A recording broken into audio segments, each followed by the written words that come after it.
የተከበራችሁ የአይስፖርት ሪቪው ተከታታዮች እንደምን ቆያችሁ? ለዕለተ ረቡዕ 13/09/2017 ለዕለቱ ዜና ስፖርት ይዘን ቀርበናል። እንድትከታተሉ በአክብሮት ጋብዘናል።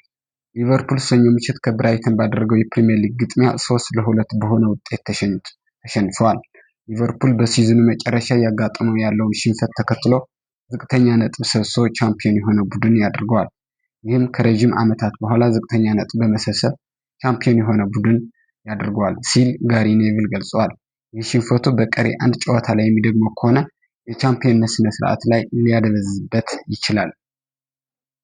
ማንቸስተር ሲቲ ትናንት ምሽት ከቦርንማውዝ በሜዳው አስተናግዶ 3-1 በሆነ ውጤት በመሸኘት 68 ነጥቦችን በማድረስ በሊጉ ላይ የነበረው ደረጃ 6 ወደ 3ኛ አሳድጓል።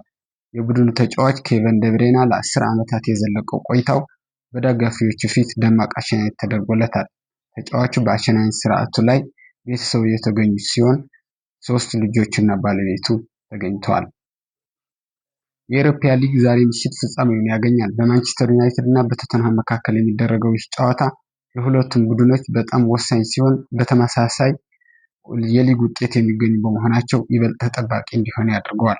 አሸናፊ ቡድን ወደ አውሮፓ ቻምፒየንስ ሊግ የሚቀላቀል ሲሆን ለሁለቱ ቡድኖች በሲዝኑ ለነበራቸው የውጤት ማሽቆልቆል እንደ መካከሻ አድርገው ይመለከቱታል።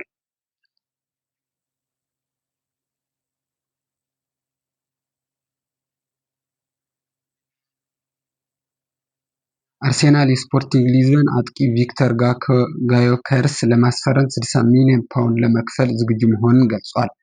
ይህ ስዊድናዊ አጥቂ አርሴናሎች ለማዛወር ካቀዷቸው ዝርዝር አንዱና ዋነኛ መሆኑን አመልክቷል። ስዊድናዊ አጥቂ 27 ዓመቱ ሲሆን የስፖርቲንግ ሊዝበን ከዋናዎቹ ጎል አግቢ አንዱ በመሆኑ በ100 ጨዋታዎች 95 ጎሎችን ለስፖርቲንግ ሊዝበን አስመዝግቧል። ተጫዋቹ በሳምንት 200,000 ፓውንድ ተከፋይ ሲሆን በስፖርቲንግ ሊዝበን ይህን ስምምነት ቀርቦላቸው ሊቀበሉት እንደሚችሉ ይገመታል። ሌላ ተጫዋች ፈላጊ ማንቸስተር ዩናይትድ ይጠቀሳል። በሌላ በኩል የአርሴናል የዝውውር እቅድ የአትሌቲክ ቢልባኦ ኒኮ ዊሊያምስ ሲሆን በ48 ፓውንድ ለማስፈረም እቅድ እንዳለው ተገልጿል። አርሴናል ይህን ተጫዋች ካስፈረመ ተጫዋቹ 300,000 ፓውንድ ሳምንታዊ ክፍያ ይፈልጋል። ለዕለቱ የነበረን የስፖርት ዜና ይህን ይመስል ነበር። ስለተከታተላችሁ እናመሰግናለን።